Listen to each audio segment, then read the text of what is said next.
What's up mga bro? Andito kami ngayon sa Kauai Beach Camp.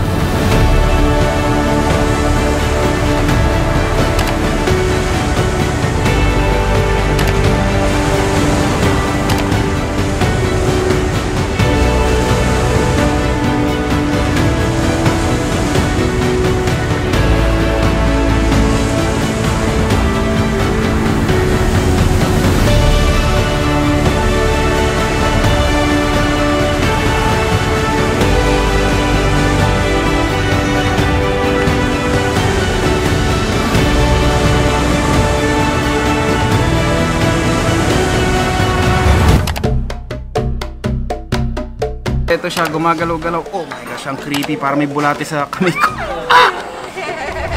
Good morning mga bro! Ngayon may lakad tayo. May ginigatekeep pa akong isang magandang beach sa Batangas. Pupunta natin ngayon. Sana nga lang din ulit, hindi umulan.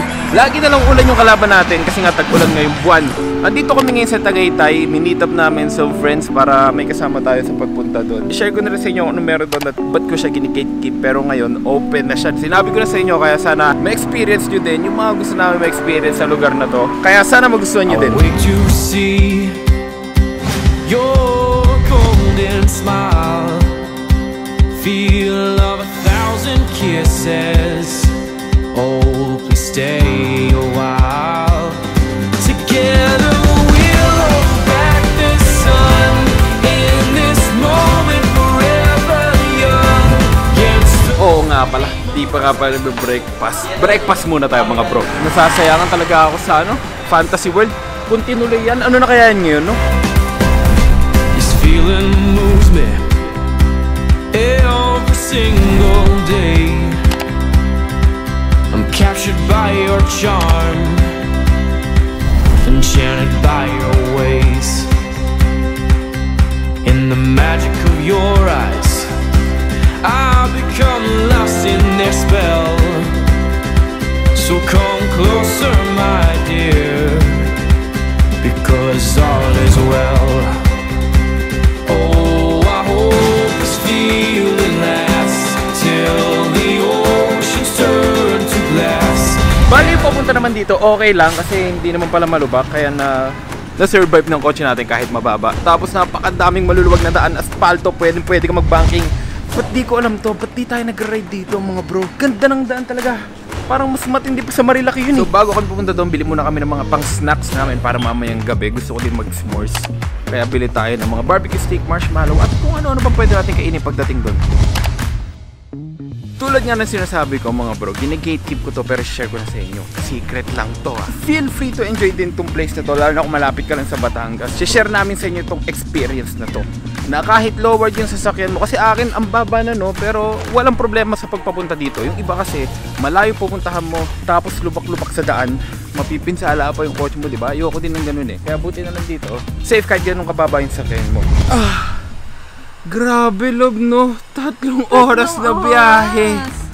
Kapagod, pero ang ganda!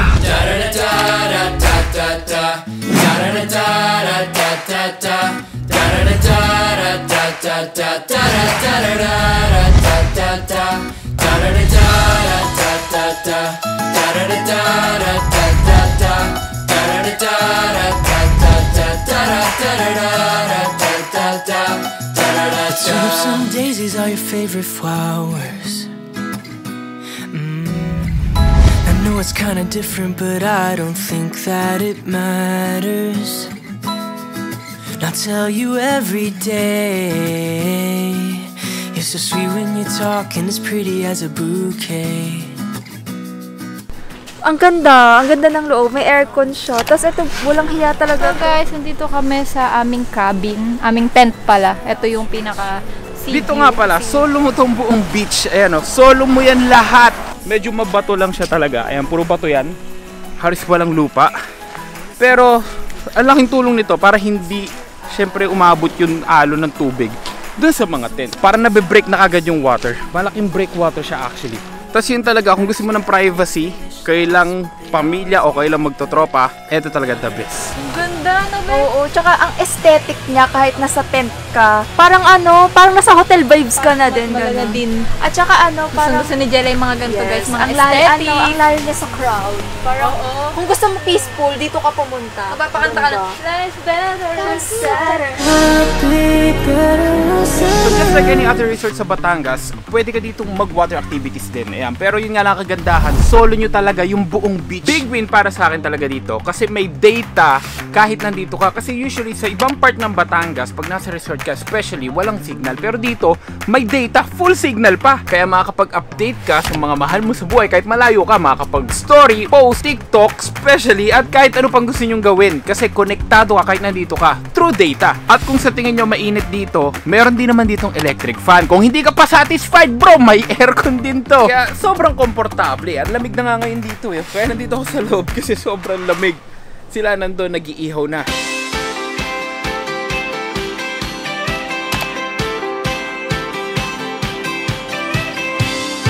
Dito nga pala, pwede mong i-order yung pagkain nyo. Mas mabilis naman at mas less hassle. Pero nakabili kami ng pagkain kanina sa convenience store. Kaya ito na lang, para di naman siya masayang, di ba? Madaming tents dito. Syempre yung kinuha namin, yung pinaka beachfront. Pero kung hindi naman beachfront, wala rin problema kasi ito lang yung ibang tents, oh. Well, technically lahat sila beachfront. Meron din silang ihawan, pero syempre bibili ka dapat ng uling, mantika, or kahit anong gusto ipahid sa iihawin mo. May lamesa, kaya sobrang komportable talaga to for family o pambarkada. Pagdating naman sa tent, masasabi kong maluwag. 2 kama yung kasya dito sa isang tent. Meron pang ang tent na 3 kama yung kasya. So may aircon, malamig dito. Kahit andito ako sa part na to, sobrang lamig. May mga saksakan, plants para aesthetic. Yung tent nyo may lock din para kung gusto nyo ng privacy. Kung medyo malaki naman kayo sa pamilya, may long table din sila. May mga upuan pa. Ayan, kaya niyang i-occupy talaga kahit big barkada groups. Ito yung Facebook page nila. Talaga namang pang 5-star level na nature tripping. Si Fujiko, first time sa buong buhay niyang tatapak sa buhangin. Kaya hindi siya sanay. Tinaw. Sobrang arty naman niya. Come here, come here. Come here. Oh. Ayaw niya talaga. Ayaw niya talaga, oh. First time, yun, tinan mo naman, may poise pa maglakad yan. At ang maganda rin dito, since beachfront nga, nasa tapat nyo lang yung beach, siguro wala pang 5 seconds, anda ka na sa beach. Napapalagiran pa siya ng blue na tubig. Partida maulan ngayon, ha. Pero kalmado lang yung alon, hindi yung OA na alon na talaga naman delikado na. So kulay blue yung tubig na nakapaligid sa kanya, pero medyo dark blue na sa bandang gitna. So, ibig sabihin no, medyo malalim na yung tubig. Kaya ingat pa din, lalo na kung may kasama kang baby. Siguraduhin nyo na lagi lang siya nasa paningin nyo. Lahat din ng rooms dito may tuwalya, table, basurahan, and laundry basket. Bro, lahat pinrovide na sa'yo. Mag-e-enjoy ka na lang. So, travel time namin dito, since galing kami sa Cavite, 3 hours. Kasi hindi na namin ginamit yung SLEX. Kasi kung saan kami galing, parehas lang yung ETA namin. Pero syempre, doon na kami sa mas mura. Gagastos ka pa sa toll, makakarating ka din naman at tas parehas lang din yung ETA. At yun nga syempre, tipid tips na din. Syempre, gusto ko i-share sa inyo yung mga gine-gatekeep ko dati na ngayon gusto ko na rin ipaalam kung saan ako nag-e-enjoy at nag-unwind. Ayoko din naman mapagastos ng sobrang laki, diba? Kaya as much as possible, nilalagay ko yung mga presyo dito mismo sa video na to para naman alam nyo din kung magkano yung nagastos namin. Okay ba? Pagkatapos namin kumain, punta kami sa Dalampasigan para ma-enjoy ng baby ko yung beach. You wanna go to the beach? Wow! Why? Why? Natakot siya sa alon. What color is this? White. Wow! Very good! Tamang father-daughter bonding lang kami dito. Sipin nyo naman, pre. Wala kaming kaagaw sa beach na to, bro. Wow! Hoping one day that the stars would align. Left a trail of broken hearts, but you were different from the start. How you smiled when you said my name that night. It's like I dreamed you up inside my head. Picture perfect love was only in frames. Guess I pulled it right from the page into reality. Feels like I'm falling deep into your gravity. 'Cause it's like I dreamed you up And yun pa guys, would highly recommend na magdala kayo ng aqua shoes. Or in our case, ito sandals. Kasi nga, mabato talaga. Para hindi masakit sa paa. Alam mo yung maligo kang masaya na may konting takot kasi halos walang tao.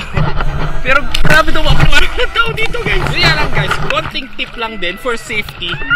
Palalim siya kagad mabilis siya lumalim So ito lang yung abot namin hanggang dito. Alam nyo naman yan. Kasi kung makikita nyo naman, yung blue, yun yung mga mababaw na part. Doon sa medyo dark blue, yun yung mga ganda ng tubig. Kaya konting ingat lang. Pwede ka naman mag-life vest dyan. At saka ng goggles. Para lang syempre, may explore mo din. Dito nga lang sa ilalim ito, pwede ka naman mag-snorkeling. Ang dami ng isda. I know everybody got things on them, I know. But this time can make it forget though. I get the shy, you get the drink up. If you got my big link up. Me I come for party. Me I come for party. Si Russell, napakalayo na.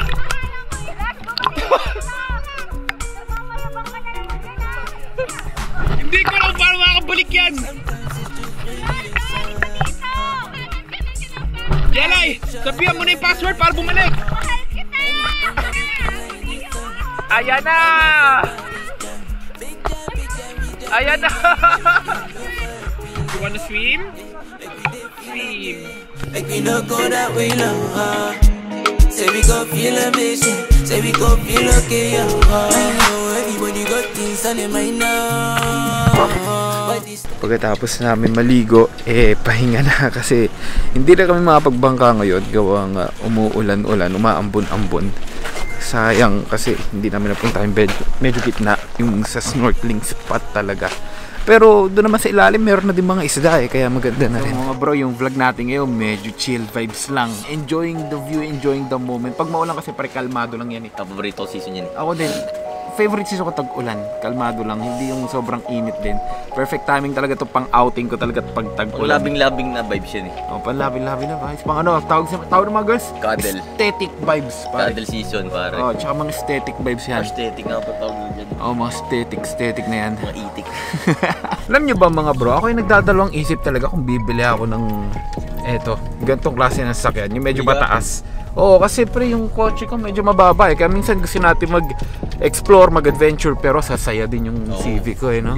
Yung Camaro naman mas lalo naman sasayad yun. So ngayon pupunta kami sa pinakamalapit na convenience store kasi medyo malayo pa nga parang ibang bayan pa Kaya suggest ko sa inyo kung gusto nyo mag-ihaw or may mga kailangan kayong essentials, bumili na kayo bago kayo dumiretso. May huling bayan pa kayong titigilan dito. Pwede na kayong bumili kung ano mga kailangan nyo like toothbrush, toothpaste. Kasi may body wash na doon, may shampoo na doon.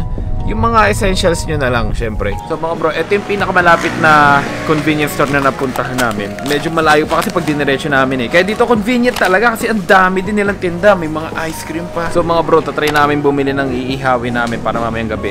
Para masaya yung banding sa may bonfire. Ewan ko lang mga pag bonfire kami, umaambon kasi. Wala pa?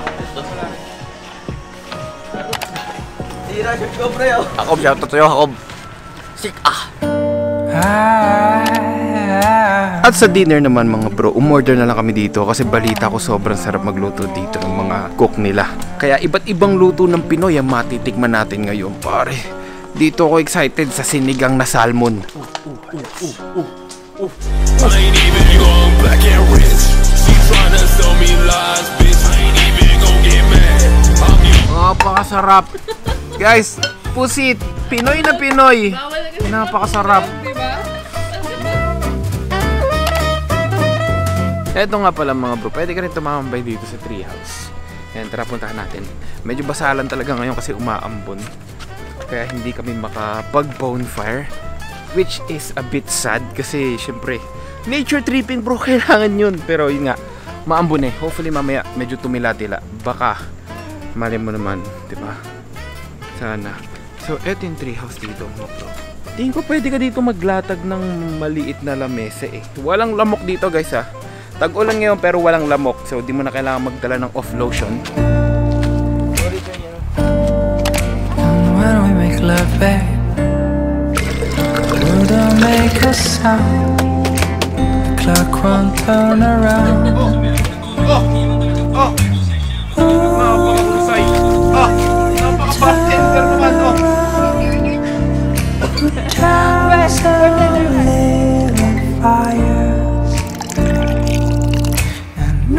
nga bro, ganito lang muna kami dito, happenings lang.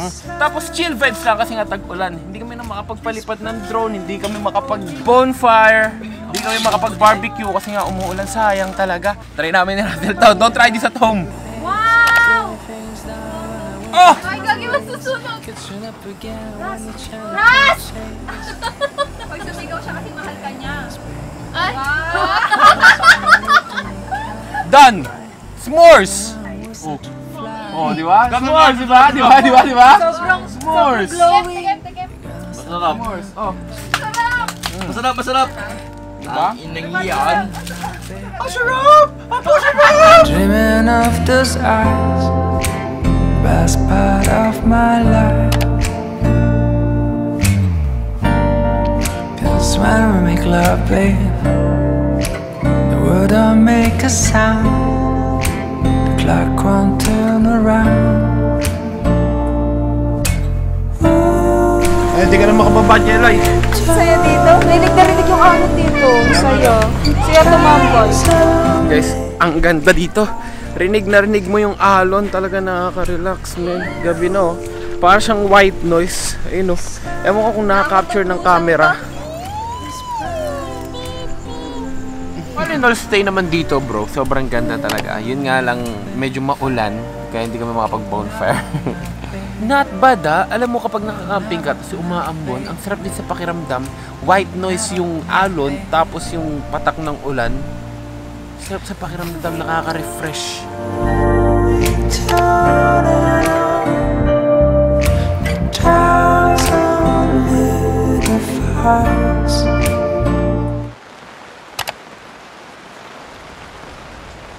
Mga kapuso, buong araw ng inulan ang ilang bahagi ng bansa ngayong araw. Hanggang kailan kaya yan mararanasan? Wala na, expert din ba yung bang expert na? Napakaganda ng gising namin kasi nga maulan. Yun ang gusto kong weather talaga. Thank you po. Maulan, ito yung tinatawag kong bed weather. Sarap sa pakiramdam ng ano, ang lamig sa umaga. Yun nga lang, parang mahirap maligo ng ganito kalamig eh. Pero enjoy naman, super enjoy. Lalo na yung kagabi, yung kapag gabi na tapos chill vibes lang kayo. Diyan, okay na. Okay na. Thank you, Lord. Thank you, Lord. Lay your head down on my shoulder and let my heart beat keep your time. And in the future, dalawang low-pressure area na monitor ngayon sa loob ng Philippine Area of Responsibility at kasabay pa po niyan ang patuloy na Kung mag-breakfast ka naman dito bro, I recommend 100% top silog. Ang sarap ng tapa nila. Ito yung tapa na hinahanap ko. Medyo saucy, juicy, talagang nanunuot yung flavor niya.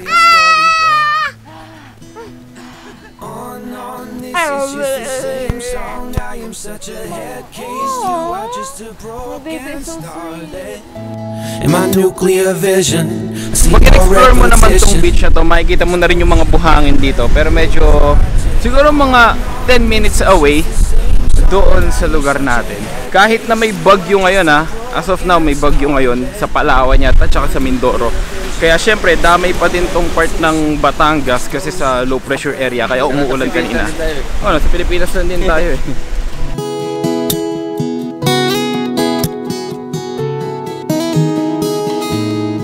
Oo nga pala, na-mention ko ba sa inyo na pet friendly din tong lugar na to? So pwede ka magkasama dito ng aso or kahit anong alaga mo. through my hair, keep my 10 and 2.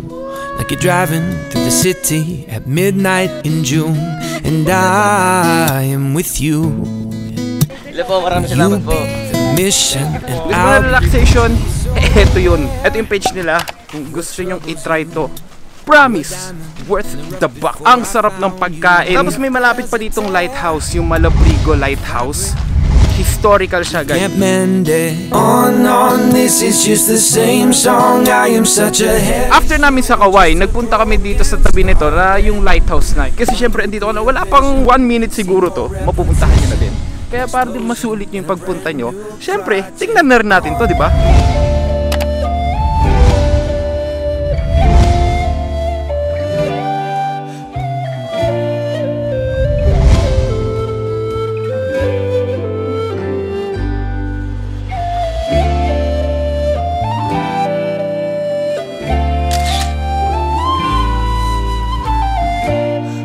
sobrang haba din ng biyahe namin simula dun sa Lobo papunta ng Lemery, Batangas. Parang yun yung gitna, parang yun yung checkpoint bago makauwi. So pagdating namin ng Tagaytay, sobrang mahamog na. Syempre kain muna tayo dito ng lunch kasi di pa tayo nagla-lunch eh. At pagkatapos ng lunch, kape muna tayo. Bro, tinry nga pala namin pumunta ng Taal. Tinry ko, kaso nga lang,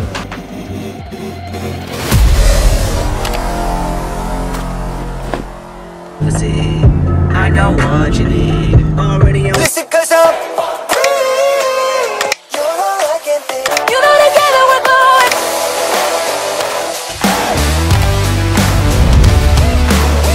so bro, bad news, hindi pa tayo makakapunta ngayon sa Taal eh, kasi nga umuulan. Sayang punta natin po, balik na sa bahay.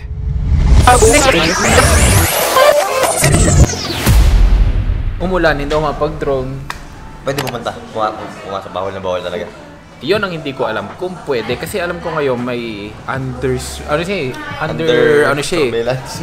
Parang ganun, parang search. Kasi pwedeng may magpunta doon tapos magtanim, di ba? So makagulo sa kaso. Bawal talaga. Di ba? So tingin ko bawal talaga. Although hindi ko pa natatanong. Pero ngayon, kakaibang timing. Buruto ang bulkang Taal. Kasi meron nga sa Tagaytay na ituturo na doon sa mismong Taal Lake na nakabangka. Pero dahil nga may mga nagaganap na search, bawal na ngayon. Feeling ko, malakas ang kutubo na bawal. Syempre, pwede kang makagulo eh. Ilagay mong butong lolo niya doon. Pwede kang magganon, di ba? Kaya siguro bawal. Ito ba ito? Kaya sorry, di ko mabibigyan kayo guys sa Taal. Ayaw natin makagulo sa mga ganon-ganon. Ano yun, importante yun eh. Importante nga naman yun. So hanggang doon na lang muna yung vlog natin mga bro. Time check, 2:43 AM. At ayun nga, malakas pa yung ulan, kaya stay safe, stay home para kasi sobrang delikado ngayon guys. May mga hotline na nga for rescue. Gusto ko lang safe kayo lagi. At maraming salamat kung umabot ka sa part na to ng vlog ko. Thank you sa mga nanonood ng videos na hinahandog ko sa inyo. Sana nagugustuhan nyo. Share the love, comment down below kung ano sa tingin nyo yung nagustuhan nyo sa video ko, kung anong part. At maraming salamat sa mga active dyan na nag-share ng video natin at nagla-like. Grabe, lakas ng kulog ngayon. Ayun. Especially itong mga taong to na patuloy na nagko-comment sa videos natin. Sobrang sarap sa pakiramdam. Alam mo yun, worth it yung mga edit na ginagawa natin kasi na-appreciate nyo. Kaya love na love ko kayo. Maraming salamat. Kung hindi nyo pa ako kilala, ako si JM Barrera. Ito yung YouTube channel ko. And yeah, kung gusto mo akong i-subscribe, nandyan lang. At paklik na rin yung bell para notified kayo tuwing mag-upload ako. Yan, maraming salamat. Share the good vibes lang. Love you all. And comment down below kung saan tayo pupunta next. Laser sword, no? Oh my God!